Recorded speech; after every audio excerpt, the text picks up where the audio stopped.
Suara Qian Wudi datang dari koin emas besar terdengar tertekan. Sepertinya kamu bahkan tidak menggunakan 10% kekuatan obat. Energi spiritual ramuan roh peringkat 9. Begitu kuat bahkan 5% saja sudah cukup bagi Li Yunxiao untuk naik 1 bintang. Li Yunxiao tersenyum pahit di dalam hatinya. Setiap kali dia maju 1 bintang, dia membutuhkan energi spiritual 10 kali atau bahkan puluhan kali lebih banyak daripada seorang seniman bela diri biasa. Belum lagi sebagian besar energi ramuan roh telah diserap oleh tubuhnya.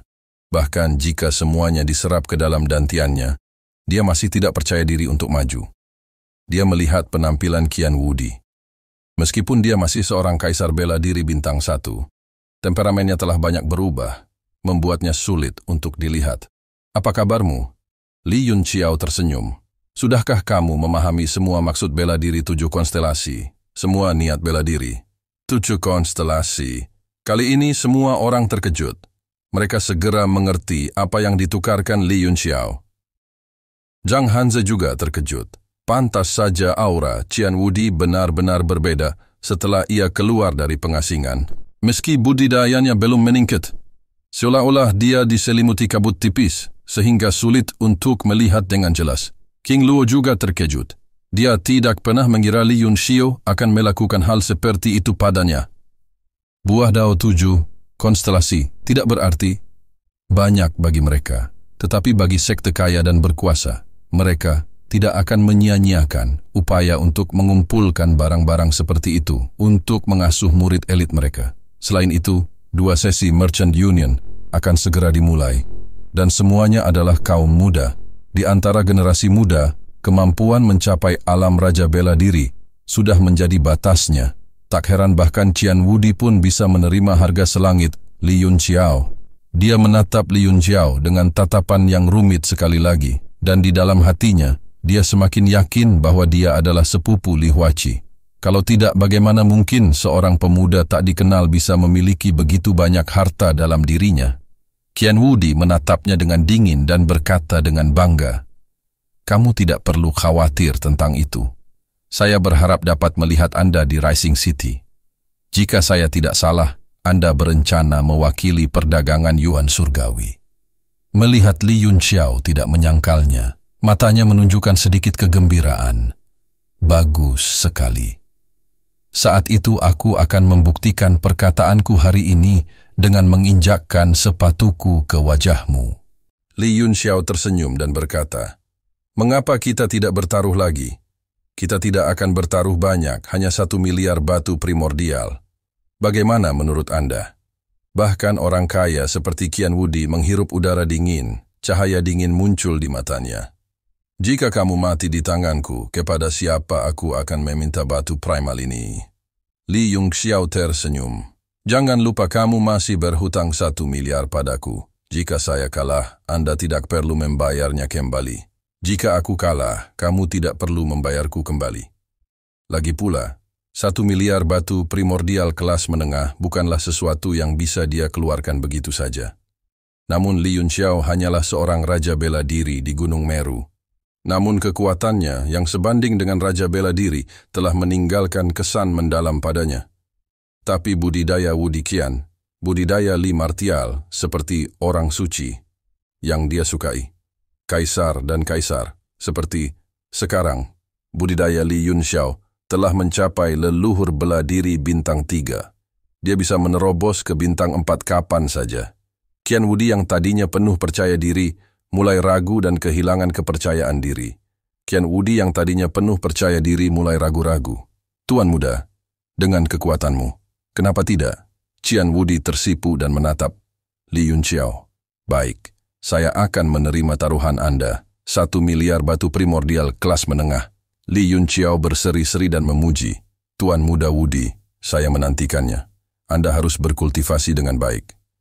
Saya mendengar bahwa 2 teknik budidaya terkuat geng uang adalah Sun Treasure Scroll dan Moonbreaking Treasure Scroll. Saat itu, pamanmu Qian Konglai menggunakan 2 gulungan berharga ini untuk menunjukkan kekuatannya dalam daftar peringkat langit dan bumi.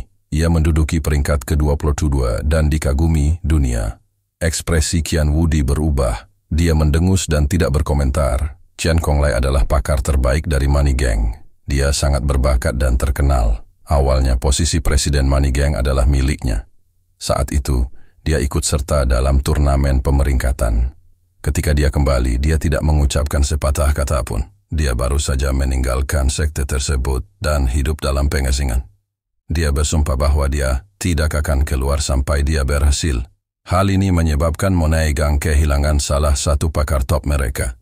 Semua orang merasa tertekan ketika membicarakan hal ini, dan ayah Qian Wudi, Qian Sheng, menjadi presiden karena hal ini. Zhang Hanze menghela nafas. Satu-satunya yang bisa mempelajari Sun Treasure Scroll dan Moon Breaking Treasure Scroll adalah Lord Konglai. Saat itu, dia berhenti dan menghela napas. Lord Konglai membawa gulungan harta karun pemecah bulan bersamanya. Saya mendengar bahwa itu direnggut. Li Yunxiao tertawa datar. Butir-butir keringat muncul di keningnya. Siapa yang begitu jahat hingga merebut gulungan harta karun orang lain? Qian Wudi berkata dengan dingin, ini adalah rahasia sekte ini. Tetapi setelah bertahun-tahun, banyak orang yang mengetahuinya. Tidak ada salahnya mengatakannya. Adapun orang yang menyambarnya, dia berhenti. Saya tidak tahu siapa itu. Paman tidak pernah mengatakannya. Mungkin dia ingin merebutnya kembali untuk dirinya sendiri. Zhang Hanze menghela nafas. Tidak semudah itu. Untuk bisa merebut sesuatu dari tangan Lord Konglai, benda itu setidaknya harus masuk dalam 20 teratas daftar peringkat langit dan bumi. Daftar peringkat langit dan bumi. Mata Qian Wudi berkilat, memperlihatkan ekspresi kerinduan. Uhuk-uhuk, Li Yunxiao terbatuk-batuk. Kita sudah keterlaluan, Tuan Muda Wudi, ingatlah untuk datang. Dia memandang Qian Wudi. Itu seperti segunung batu esensi. 2,1 miliar batu esensi sudah cukup baginya untuk diolah hingga puncak leluhur bela diri. Qian Wudi mendengus marah. Dia sangat muak dengan cara Li Yunxiao memandangnya. Tiba-tiba, jantung semua orang berdetak kencang. Semuanya mengangkat kepala dan melihat sekeliling. Mereka melihat sejumlah besar tikus pemakan roh 5 elemen mulai mengamuk. Semuanya terbang ke satu arah, menutupi langit dan menutupi bumi saat terbang. Kakak Yunxiao, Ye Fan tiba-tiba memanggil. Wajahnya menunjukkan ekspresi aneh dan cemas. Dia terus memberi mereka sinyal dengan matanya. Hati Li Yunxiao bergetar. Dia segera mengerti. Ye Fan tampak sangat khawatir karena dia merasakan bahtera Nuh. Namun ada terlalu banyak orang di sini, jadi dia tidak dapat berbicara. Dia bahkan tidak berani mengirimkan transmisi suara jika dia tertangkap. Jika itu terjadi, dia akan mati. Li Yunxiao menatap ke arah tikus roh yang terbang dengan cepat dan berkata, tikus ini datang dan pergi dengan cara yang aneh. Pasti ada alasannya. Kakak Wudi, apakah kamu tertarik untuk pergi? Qian Wudi menunjukkan ekspresi ragu-ragu. Dia baru saja menelan 7 konstelasi buah dao dan ingin mengasingkan diri untuk berkultivasi. Qing Luo akhirnya memecahkan tanda perak di tenggorokannya. Sepertinya dia sudah menahannya sejak lama. Dia berbicara dalam satu tarikan napas. Aku tidak pergi. Saya tiba-tiba teringat bahwa saya memiliki masalah penting yang harus diselesaikan di sekte ini. Aku akan pergi. Ini adalah dunia kecil. Saya harap kita akan bertemu lagi suatu hari nanti.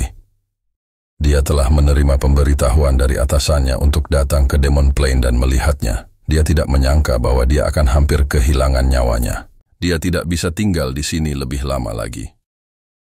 Yang lain dari Pavilion Tianyi mengulangi kata-katanya, berharap untuk kembali ke rumah. Li Yunxiao diam-diam merasa geli. Dia berkata, jika itu masalahnya, bisakah Tuan Qing Luo meminjamkanku kapal perang dunia bawah?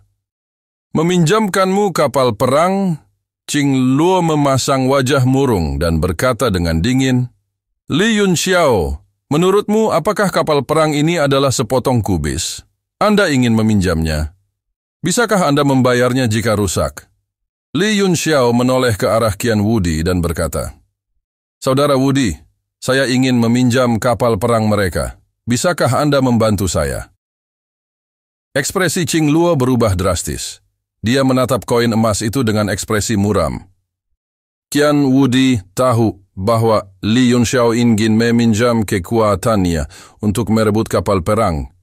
Dia tersenyum dan berkata, "Kapal perang itu milik mereka. Apa yang bisa saya lakukan? Oh, tiba-tiba saya teringat bahwa ada masalah penting yang harus saya tangani di sekte ini. Aku akan pergi sekarang. Ini adalah dunia kecil. Saya harap kita akan bertemu lagi suatu hari nanti." Koin emas itu mulai bergerak perlahan dan hendak pergi. Qing Luo menghela nafas lega. Dia memandang Li Yunxiao dan yang lainnya dan mencibir.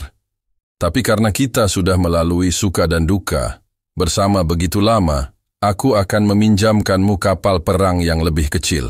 Dia mengeluarkan seberkas cahaya, dan kereta Raja Harimau muncul di luar kapal perang. Kereta itu kecil, tapi cukup besar untuk menampung mereka. Li Yunxiao melihat bahwa Qian Wudi benar-benar akan pergi, dan dia tahu bahwa dia tidak memiliki harapan untuk mendapatkan kapal perang tersebut. Dia menghela nafas dan berkata, "Kalau begitu kita akan bertemu lagi. Hati-hati semuanya. Saya harap kita bisa bertemu lagi di kota Yang." Dia dan yang lainnya dari kuil api suci melompat ke kereta Raja Harimau. Ye Fan diam-diam senang. Dia tidak tahu apa yang harus dilakukan dengan begitu banyak orang yang pergi ke sana. Qing Luo tertawa dan berkata, "Haha, kami pasti akan pergi ke kota Yang. Anda sebaiknya menjaga diri sendiri."